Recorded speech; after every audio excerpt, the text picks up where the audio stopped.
तो मूवी की शुरुआत में हम काफी सारे पुलिस की कार और एम्बुलेंस को देखते हैं। वे सभी जंगल के अंदर लोगों की जान बचाने जा रहे थे, क्योंकि पिछली रात जंगल में अर्थक्वेक आया था और जितने भी लोग वहां थे वे सभी इसी अर्थक्वेक का शिकार हो गए थे। इसलिए पुलिस जल्दी से सभी को निकालकर एक एक करके एम्बुलेंस से हॉस्पिटल भेज रही थी। तभी एक पुलिस ऑफिसर को जंगल में ऐसा कुछ दिखाई देता है जिसे देखकर उस ऑफिसर के पैरों तले जमीन खिसक जाती है। फिर यहाँ से मूवी पास्ट में जाती है और हम षणमुगम नाम के एक टैक्सी ड्राइवर को देखते हैं जिसकी जिंदगी अपने परिवार के साथ मस्त बीत रही थी। जहां षणमुगम मेहनत से पैसे कमाता था और उसका परिवार काफी अच्छे से चल रहा था। परिवार की बात करें तो षणमुगम के परिवार में उसकी बीवी ललिता, बेटा पवी और एक बेटी माया है। ये एक तरह से खुशहाल परिवार है। साथ ही हमें पता चलता है कि षणमुगम अपनी कार को अपनी जान से भी ज्यादा प्यार करता था, क्योंकि उसकी वही रोजी रोटी थी। इसीलिए वो उसको जरा भी आंच आने नहीं देता था। अब एक दिन षणमुगम पर उसके मास्टर का कॉल आता है, जो कहते हैं कि मुझे तुमसे मिलने का बहुत मन कर रहा है। असल में बचपन में उन्होंने ही षणमुगम को पढ़ाया था। तब यह सुनकर षणमुगम काफी इमोशनल हो जाता है और कहता है कि मैं आपसे मिलने जरूर आऊंगा। फिर थोड़े टाइम बाद पवी कार से अपने दोस्तों के साथ घर पर आता है, जहां ललिता पवी के दोस्तों की अच्छे से खातिरदारी कर रही होती है। तभी घर के बाहर षणमुगम का एक दोस्त उसे ड्रिंक करने के लिए बुलाता है। तो षणमुगम भी अपनी बीवी को बिना बताए ड्रिंक करने चला जाता है। मगर जैसे ही षणमुगम दुकान से दारू खरीद रहा होता है, इतने में उसे पवी और उसके दोस्त दिखाई देते हैं, जो षणमुगम की कार लेकर तेजी से कहीं जा रहे हैं। यह देखते ही षणमुगम काफी हैरान हो जाता है और वह उन लोगों का पीछा करने लगता है। तभी पवी भी षणमुगम को देखता है और वह काफी ज्यादा डर जाता है। इसी वजह से घबराहट में पवी के दोस्त उसकी कार को जाकर कहीं ठोक देते हैं। तब षणमुगम भी वहां पहुंचकर गुस्से में पवी को एक थप्पड़ मार देता है। फिर वह जल्दी से अपनी कार को ठीक कराने के लिए गैराज में लेकर आता है। वहां गैराज में मनिया नाम का एक लड़का षणमुगम की कार को ठीक कर रहा था। तभी षणमुगम को पवी की फिक्र होने लगती है, इसीलिए वह सॉरी बोलने के लिए उसे कॉल करता है। लेकिन काफी कॉल करने के बाद भी पवी उसका कॉल नहीं उठाता, क्योंकि वह तो अपने पिता से गुस्सा था। दूसरी तरफ षणमुगम को उसके दोस्त इलावरस का कॉल आता है, जो उसे रोते हुए बताता है कि मास्टर जी दुनिया छोड़कर चले गए हैं। यह सुनते ही षणमुगम काफी ज्यादा दुखी हो जाता है। फिर षणमुगम जल्दी से अपनी बीवी और बेटी के साथ आखिरी बार मास्टर को देखने जाता है। और षणमुगम ने कभी सोचा नहीं था कि मास्टर जी उसे इतनी जल्दी छोड़कर चले जाएंगे, जिसके बाद मास्टर जी का अंतिम संस्कार हो जाता है। अब कुछ दिनों बाद जब षणमुगम घर वापस आता है, तो गैराज ऑनर कुटीचन उसे अपने साथ थाने लेकर जाता है और रास्ते में षणमुगम उससे बार बार पूछता है कि आखिर हम लोग थाने क्यों जा रहे हैं। पर एक बार भी कुटीचन उसके सवालों का जवाब नहीं देता। फिर पुलिस स्टेशन पहुंचते ही कुटीचन उसे बताता है कि पिछली रात मनियान चुपके से तुम्हारी कार के जरिए ड्रग्स सप्लाई करने जा रहा था, पर पुलिस ने उसे रंगे हाथों पकड़ लिया। लेकिन मनियान तो पुलिस के हाथों से बचकर भाग गया था और अब पुलिस ने षणमुगम की कार को अपने कब्जे में कर लिया। यह सुनकर षणमुगम काफी ज्यादा हैरान हो जाता है। फिर षणमुगम और कुटीचन बेनी नाम के एक और ऑफिसर से जाकर इस बारे में बात करते हैं, लेकिन बेनी तो षणमुगम को उसकी कार देने से साफ मना कर देता है। तब षणमुगम भी सोच में पड़ जाता है कि आखिर वह अपनी कार वापस कैसे लाएगा। फिर रात के समय षणमुगम और कुटीचन मिलकर मनियन के घर पर जाते हैं। वहां मनियन के पिता उन लोगों से कहते हैं कि हम लोग मनियन से काफी समय से बात नहीं करते, वो हमारे लिए मर चुका है। साथ ही वे षणमुगम और कुटीचन को गुस्से में वहां से भगा भी देते हैं। फिर ये दोनों दोबारा से पुलिस स्टेशन में आते हैं, जहां एक आदमी उन्हें बताता है कि अगर तुम्हें अपनी कार वापस चाहिए तो तुम्हें बेनी को पैसे देने होंगे। लेकिन षणमुगम के पास बेनी को रिश्वत देने के लिए पैसे नहीं थे और षणमुगम के काफी मनाने पर भी बेनी उसकी बात नहीं मान रहा था। उसी समय षणमुगम जबरदस्ती अपनी कार लेने पार्किंग लॉट में चला जाता है। तभी बेनी उसे ऐसा करते हुए देख लेता है और वह षणमुगम को गुस्से में धक्के मारकर थाने से बाहर कर देता है। फिर रात के समय षणमुगम को अपनी कार की बहुत याद आ रही थी और उसकी रोजी रोटी भी उसी से चलती थी। इसलिए षणमुगम सोच लेता है कि वह कैसे भी करके अपनी कार को वापस लाकर रहेगा। जिसके बाद षणमुगम दोबारा से थाने जाता है और इस बार उसे इंस्पेक्टर जॉर्ज दिखते हैं। षणमुगम जॉर्ज को जाकर सारी बात बता देता है, तो जॉर्ज भी उसकी बात सुनने के बाद उसे कार वापस करने के लिए तैयार हो जाता है। मगर बेनी षणमुगम को उसकी कार लुटाना नहीं चाहता था। हालांकि बेनी चाहकर भी जॉर्ज की बात टाल नहीं सकता था। इसी वजह से शरणमुगम को अपनी कार वापस मिल जाती है और वह बहुत खुश हो जाता है। फिर जब शरणमुगम अपनी कार लेकर घर जाने वाला था, तभी जॉर्ज उसे कहता है, आज मेरे दोस्त की छोटी बहन की शादी है, इसलिए क्या तुम मुझे शादी में छोड़ दोगे? तब शरणमुगम भी उसकी बात मानकर जॉर्ज और बेनी को शादी में ले जाने लगता है। एक दूसरे से बातें कर रहे होते हैं, जहां जॉर्ज उसे बताता है कि मेरी बीवी की काफी समय पहले मौत हो गई थी तब से मैं खुद अपने बेटे की अकेले देखभाल करता हूं। यहां शरणमुगम भी जॉर्ज को अपने परिवार के बारे में सब कुछ बता देता है। फिर थोड़े टाइम बाद वे लोग शादी में पहुंच जाते हैं और वहां पर जॉर्ज शादी में एंजॉय करने लगता है। साथ ही जॉर्ज शरणमुगम को भी ड्रिंक ऑफर करता है, मगर शरणमुगम पीने से साफ मना कर देता है।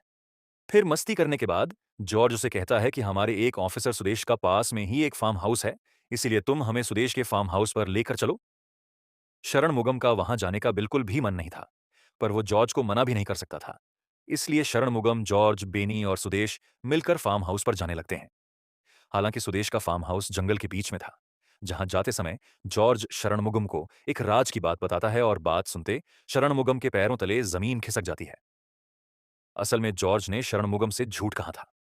यहाँ जॉर्ज और बेनी जंगल में एक लड़के की लाश को दफनाने आए थे। जॉर्ज उसे बताता है कि एक लड़का सुदेश की बेटी को बहुत परेशान करता था, इसलिए सुदेश ने गुस्से में उस लड़के को जान से मार दिया था।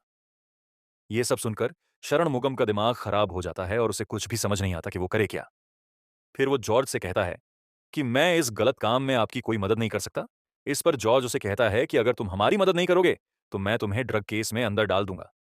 तो शरणमुगम के पास भी कोई और चारा नहीं था, तो वो उसकी बात मान लेता है। फिर जॉर्ज, सुदेश और बेनी मिलकर उस लड़के की लाश को जंगल में दफना देते हैं, जिस पर शरणमुगम ज्यादा ध्यान नहीं देता। और फिर ये लोग अपने अपने घर चले जाते हैं। हालांकि शरणमुगम पूरे रास्ते ही इसी बारे में सोच रहा होता है और एक तरह से शरणमुगम भी गुनहगार था। फिर अगली सुबह शरणमुगम कार से घर वापस आता है, जहां उसकी पत्नी उसे उदास देखकर कुछ भी समझ नहीं पाती और ललिता ने पहली बार अपने पति को इतनी टेंशन में देखा था। फिर शरणमुगम अपनी कार की डिक्की खोलता है, तो डिक्की पर काफी सारे खून के धब्बे लगे हुए थे। तभी वहां ललिता आती है और उसके आने से पहले शरणमुगम कार की डिक्की को बंद कर देता है। हालांकि उसे ये बात बार बार खाई जा रही थी, इसलिए शरणमुगम पिछली रात के बारे में बात करने के लिए जॉर्ज के पास आता है। जॉर्ज उसे कहता है कि तुम उस रात को एक बुरा सपना समझकर भूल जाओ, इसी में तुम्हारी भलाई है। साथ ही वो उसे धमकी भी देता है कि अगर तुमने ये बात किसी को भी बताई तो मैं तुम्हारे पूरे परिवार को मार दूंगा। जो सुनकर शरणमुगम वहां से चुपचाप घर आ जाता है। फिर घर पर ललिता उसे पूछती है कि आखिर तुम्हें हुआ क्या है, तुम इतने दुखी क्यों बैठे हो। इस पर शरणमुगम गुस्से में उसे कहता है कि मुझे कुछ भी नहीं हुआ है और तुम बस अपने काम से काम रखा करो। यह सुनकर ललिता काफी हैरान हो जाती है, क्योंकि आज से पहले शरणमुगम ने ललिता से कभी ऐसी बात नहीं की थी। जिसके बाद ललिता उसे जाकर शांत करती है और बताती है कि मैंने आज तुम्हारे कपड़े पर खून के निशान देखे थे। यह सुनकर शरणमुगम रात के समय चुपचाप घर के बाहर जाकर उस कपड़े को जला देता है। फिर अगले दिन शरणमुगम अपने बेटे से मिलने हॉस्टल में जाता है, पर वहां का एम्प्लॉय उसे बताता है कि पवी काफी समय पहले ही हॉस्टल से बाहर जा चुका है और वह आज तक वापस नहीं आया। यह सुनते ही शरणमुगम को पवी की चिंता सताने लगती है और पवी के दोस्तों को भी उसके बारे में कुछ नहीं पता था। इसीलिए शरणमुगम अपने बेटे के गुम हो जाने की कंप्लेंट लिखाने पुलिस स्टेशन में जाता है। तभी वो थाने के बाहर अपने बेटे की बाइक देखता है, जो देखकर उसे कुछ भी समझ नहीं आता कि आखिर ये बाइक यहां आई कैसे। फिर शरणमुगम जल्दी से उस जंगल में जाता है जहां जॉर्ज ने उस लड़के की लाश को दफनाया था, क्योंकि वो कुछ न कुछ महसूस कर पा रहा था। उधर शरणमुगम को उस लड़के का पर्स गिरा हुआ मिलता है और उस पर्स को देखने के बाद शरणमुगम के पैरों के नीचे से जमीन खिसक जाती है, क्योंकि वह लड़का कोई और नहीं बल्कि शरणमुगम का बेटा पवी था।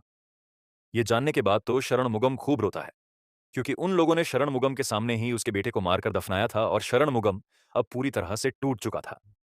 फिर रात के समय शरणमुगम सुदेश से मिलने उसके घर पर जाता है और सुदेश से पूछता है कि आखिर तुमने उस रात किसकी लाश को दफनाया था। शरणमुगम की बातों से सुदेश समझ जाता है कि इसको अब सब कुछ पता चल गया है, लेकिन इसके बावजूद सुदेश उसे कुछ भी नहीं बताता। फिर ये मूवी प्रेजेंट में आ जाती है और जब पुलिस अर्थक्वेक के शिकार हुए लोगों को हॉस्पिटल भेज रही थी, तभी उन्हें एक बोरी के अंदर एक लड़के की लाश पड़ी हुई मिलती है, जो देखकर सभी लोग हैरान हो जाते हैं। साथ ही ये न्यूज़ पूरे मीडिया में फैल जाती है। दूसरी तरफ बेनी जॉर्ज से पूछता है कि अगर सबको ये बात पता चल गई कि हम लोगों ने शरणमुगम के बेटे को मारा है, तो हमें जेल हो जाएगी। इस पर जॉर्ज उससे कहता है कि हमें कुछ भी नहीं होगा और मैं यह पूरा मामला संभाल लूंगा। इतना कहते ही जॉर्ज सुदेश को कॉल करता है, पर सुदेश एक बार भी उसका कॉल नहीं उठाता। इसलिए बेनी सुदेश का पता लगाने के लिए उसके घर पर जाता है, मगर वहां भी बेनी को सुदेश नहीं मिलता। जिसके बाद बेनी को इस बात का डर लगने लगता है कि कहीं षणमुगम ने सुदेश को किडनैप तो नहीं कर लिया, क्योंकि षणमुगम भी कुछ दिनों से अपने घर से गायब था। अब रात के समय जॉर्ज षणमुगम की पत्नी से जाकर कहता है कि हमें आपके बेटे की लाश जंगल में मिली है, जो सुनकर ललिता के होश उड़ जाते हैं, क्योंकि वो तो सोच रही थी कि उसका बेटा हॉस्टल में पढ़ रहा होगा। तभी हम फिर षणमुगम सुदेश से कहता है कि अगर तुमने मुझे सच्चाई नहीं बताई तो मैं तुम्हें जान से मार दूंगा। इस पर सुदेश कहता है कि यह सब कुछ जॉर्ज का प्लान था और जॉर्ज ने तुमसे झूठ कहा था कि मैंने उस लड़के को मारा है, बल्कि सच्चाई तो कुछ और है। इतने में षणमुगम को जॉर्ज का कॉल आता है, जो उसे कहता है कि तुम्हारे बेटे को कुछ भी नहीं हुआ है, वह अभी जिंदा है और मैं तुमसे बात करना चाहता हूं। तब षणमुगम भी अपने बेटे के लिए जॉर्ज को जज्बाती होकर एड्रेस बता देता है। फिर अगली सुबह जॉर्ज षणमुगम से मिलने उस एड्रेस पर आता है और उससे कहता है कि तुम मेरा कुछ भी नहीं बिगाड़ सकते और मैंने ही तुम्हारे बेटे को मारा है। यह सुनते ही षणमुगम गुस्से में जॉर्ज को मारने लगता है। उसी समय वहां पर काफी सारे पुलिस वाले आ जाते हैं और षणमुगम एक एक करके सभी लोगों को मार रहा होता है।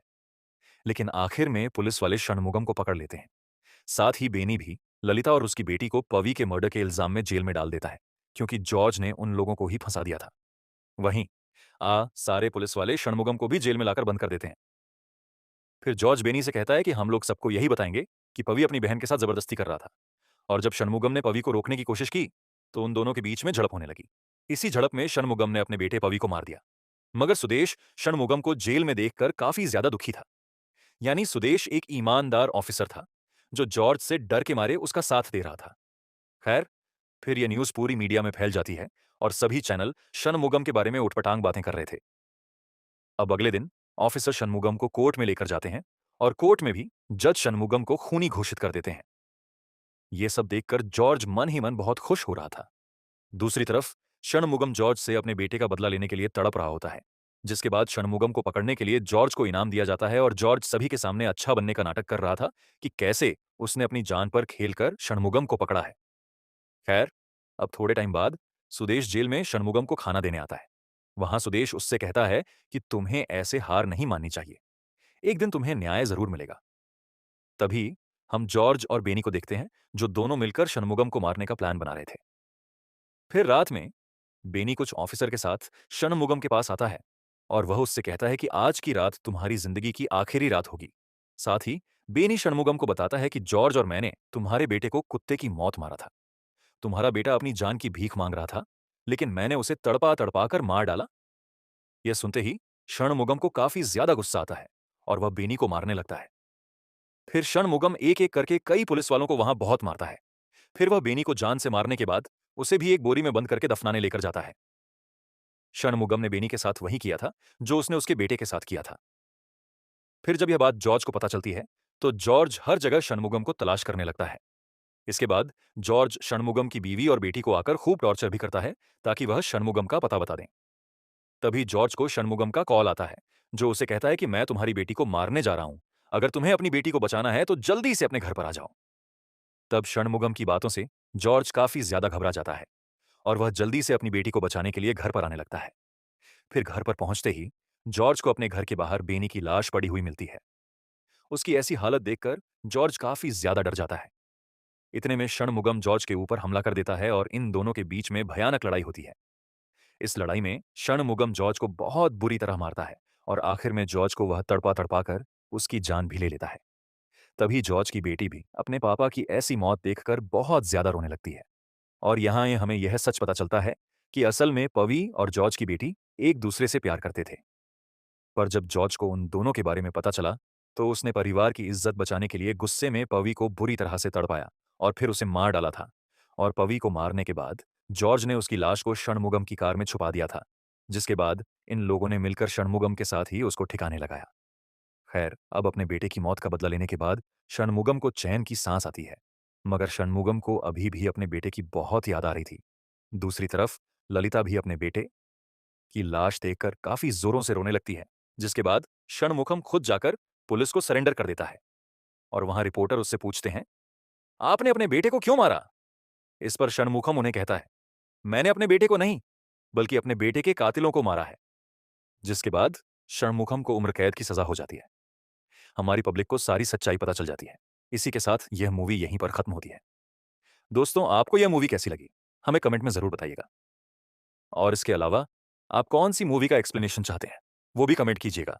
चैनल को सब्सक्राइब करना मत भूलिएगा। मिलते हैं नेक्स्ट वीडियो पर।